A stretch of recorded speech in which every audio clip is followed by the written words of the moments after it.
Hi, everybody. Hope everybody's having a good day. Hope the sun comes out. I am going to read chapter 18 from Blood on the River. When we last left off, the fire destroyed everything. They lost all their food. Now, this is a fact. They had to rebuild Jamestown, and I'm going to show you, I'm going to collect some pictures today to show you the difference. They added something to the original hub or the original fort's design. All right, so last sentence. And worst of all, the storehouse and all our food in it has been destroyed. That's why this book is so great. It's literally a roller coaster, but it's a roller coaster of true facts. That's why I love history. History is more exciting than anything. All right, here we go. Chapter 18. This is from John Smith's journal.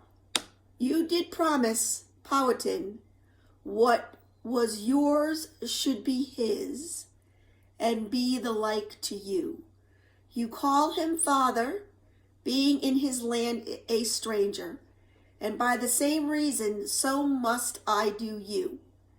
And fear you here I should call you father. I tell you that I will, and you shall call me child, and so I will be forever and ever your countryman. Okay, something is up because Pocahontas has come back and she's referring to John Smith as like from the same tribe almost. And I'm wondering if Captain Smith made a deal to help him escape. I don't know. Well, I do know, but I can't tell you. When I lived on the streets of London, I was a loner. It was me against the world. But coming here to Jamestown has changed all that. I have learned to depend on others, especially Reverend Hunt, Captain Smith, and even Richard. I have learned the importance of standing together, of cooperating. My circle has become bigger. Woo-hoo, Samuel. Now this fire has changed all of us. Our houses, our food, even our blankets and extra clothing are gone. And it has turned cold, bone-chilling winter cold. And yet, we have not all starved or frozen to death.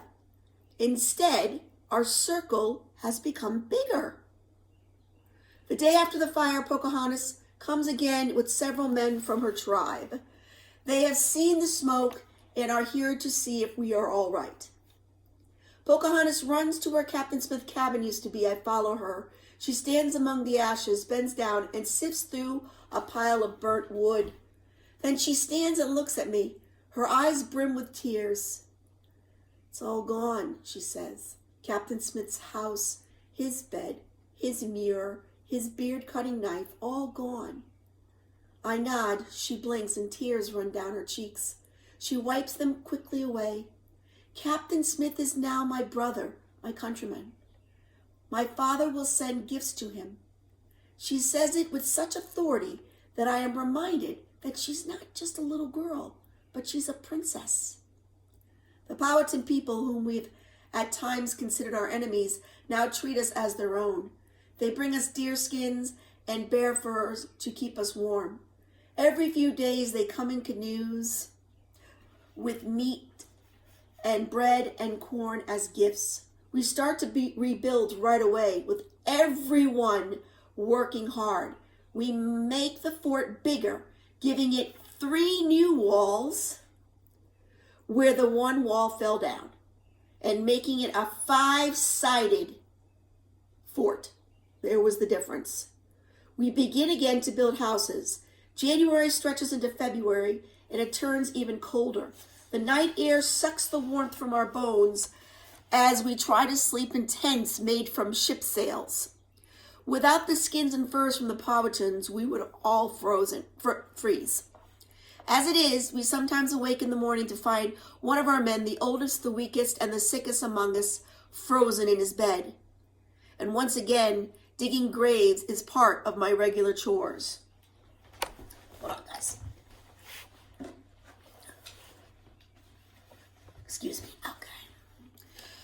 Imagine that being his age and one of his chores. Hey, Ryder, you need to go and dig a hole for a grave. Or Beckett, or Nico, or Andrew, or Justin. Imagine? No. No.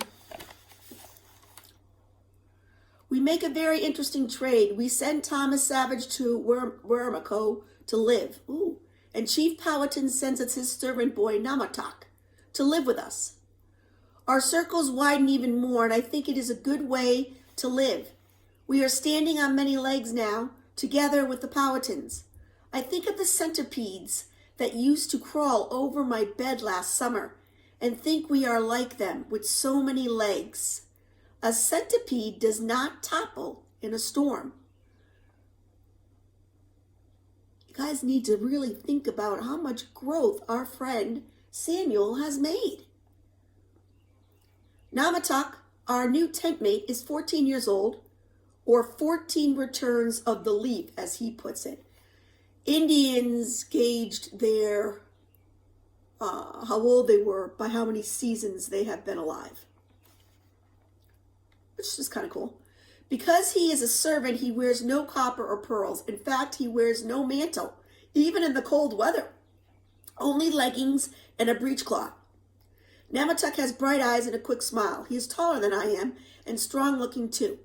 I certainly wouldn't want to race him. I'm sure he would beat me by a mile. What do you think, Yuri? Possibly. Reverend Hunt says it is very good that Namatak has come to live with us. The Reverend has been impatient to win the souls of the natives for Christ. We will teach the boy English, Reverend Hunt says, and then I will tell him the good news of Christ, and he will bring that message to his people. And so Reverend Hunt spends each morning teaching Namatak a few English words. Namatak teaches me more Algonquin words, and we work alongside each other with the house building, and I'm getting much better at the language. One day we were splitting clapboard, and he shakes his head. Our houses are better, he says in the Algonquin. He has been telling me almost daily what things are better at his home, and I am not surprised. We do not take big trees down to build our houses. He goes on to tell me how their houses are built with frames made of thin saplings. The walls and roofs are made of mats woven from rushes. I guess that's like a bush, I'm not sure. Or leaves or branches from, I'm not sure. He says they are much warmer than our drafty houses. Ryan, you should look into what rushes are. He says they are much warmer than our drafty houses. I try to imagine his village, Wermico, and hope that soon I will be allowed on one of Captain Smith's exploration trips, so I'll see an Indian village for myself. Remember, these guys, the servants, and they haven't left the fort area. Namatak shakes his head again and frowns. Our tribe is better than your tribe, he says. Your tribe has no women. I do not understand why Chief Powhatan brought you into the Powhatan Empire. A tribe with no woman and children is not worth much. My jaw drops. Us? In the Powhatan Empire? I ask in my Algonquin. Yes? Namatak says with the patience one uses when explaining something to a small child. Captain Smith was adopted into our tribe. He became a son to Chief Powhatan. So he had to do this. Because you know Captain Smith is a clever, clever cat. Captain Smith is your ruler, your warrants. And so now your tribe belongs to Chief Powhatan. You are Powhatan people. What happens to one of us happens to all of us. That is why we took care of you after the fire. Captain Smith adopted, I squeak. Namatak nods. He died as an Englishman and came back to life as a Powhatan man. I picture Captain Smith, his head held down on a rock, with men ready to bash his brains out. Or were they? Pocahontas make Captain Smith know death. I struggle to find the words to ask my question. Yes, yes, Namatak says, grinning. I am relieved. So they really did almost kill Captain Smith. But Namatak adds, Pocahontas was perfect at the ceremony. Chief Powhatan chose her to save Captain Smith because she is his favorite among all his daughters. I bury my face in my hands. It was a theater, a ritual. They were acting out death and rebirth, and Pocahontas was part of the act. Oh, so Captain Smith probably thought it was really happening, but it was just part of an act. Namatak asks me what is wrong, why I am holding my head in my hands. I tell him I am just tired. What do you think about that, Matt? Now it all makes sense. The gifts of food and animal furs, the sudden peace between us. Chief Powhatan is taking care of us because he considers us one of his tribes. If it were just me, I would be happy with the arrangement. It means survival and peace. It means an end to the bloodshed between our settlers and the Powhatans. But I know these gentlemen. And I know they have no interest in being the subjects of a man they consider to be a lowly savage. I also know that President Radcliffe would be quite surprised to find out that the Chief Powhatan thinks Captain Smith is our real ruler. My hope is that, with no one to explain it to them, the gentleman simply won't find out that the Powhatan now considers us his subjects. Well, you know that's not going to be the case. By spring, we have dug a well for clean, fresh water. We have also built enough houses for everyone and a new church for Reverend Hunt to hold our daily services in. Captain Newport's ship is again loaded with rocks that we hope to contain gold. I have not totally given up on my dream of riches found in this new world, but those hopes have certainly dimmed. The ship also carries 3 new passengers. Master Wingfield and Master Archer are being sent back to England in dishonor. And Namatak is going to England so he can come back and tell Chief Powhatan all about it. Now remember, an Indian, right, from a village, going to London. The vast differences he's going to see. Namatak shows me a stick Chief Powhatan has given him. I will count the people and make marks on the stick, he says. I will be able to tell Chief Powhatan how many people there are in your land.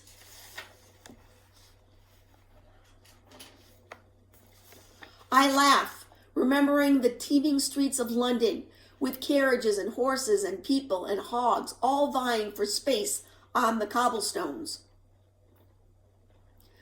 I think of Namatak walking along the docks, the same docks I left so many months ago, and seeing our world for the first time. I wonder what he will think of St. Paul's Church and the pinnacles. Good word to look up, Jillian. And tower rising high as Virginia trees, or rows and rows of wattle and daub houses with gangs of dirty children playing out front. How the English will stare at him with his deerskin breechcloth and bare chest. I think he will need many, many, many sticks to count all the people in England. But I don't tell him so. I say goodbye and wish him a safe voyage. The author's going out of her way to show you all of the changes in our friend Samuel. So you need to be looking for them. Right, Sophia? The summer of 1608 is much better than the summer of 1607. We now have fresh water from our well, houses for everyone instead of tents, and peace with the natives. Captain Smith continues our trading, so food is plentiful. Still, a sickness comes upon us. We now call it the summer sickness, and many of our men are too weak to work. There are the usual conjectures about why it can be. The usual suspicion that there is a Spanish spy among us who is slipping ratsbane into our food and drink. But Reverend Hunt says he thinks it has something to do with the mosquitoes. Guys, you have to understand, summers in Virginia are so humid. It's not hot. It's this sticky, hard to breathe air temperature. Sort of sucks the life out of you. One day, it has to do with mosquitoes. We get sick as soon as they start to buzz and bite. One day while Captain Smith is on an exploration trip up the river, President Ratcliffe makes a decision that costs him his presidency. He decides he wants a large house in the woods, a house befitting a president, and that the lot of us, hot, itchy, feverish men and boys, will build it for him. He forces us to work with the threat of whipping if we refuse. By the time Captain Smith returns a week later, he finds out what is going on. We are angry. We are angry as a nest of hornets. I like that. He's worse than Wingfield, Henry shouts. He's been eating more than his share of stores and lying idle while we sweat and faint in the heat, Nathaniel complains. Piper, what does the word idle mean? He's unfit to be president, John Layton declares. There is more angry discussion, and by the end of the day is decided. Captain Ratcliffe will no longer be president. He will be sent back to England with the next supply ship. Then the debate begins about who should be our new president. It must be a man who cares, John Smith, about the whole colony and not just himself and his friends, John Smith.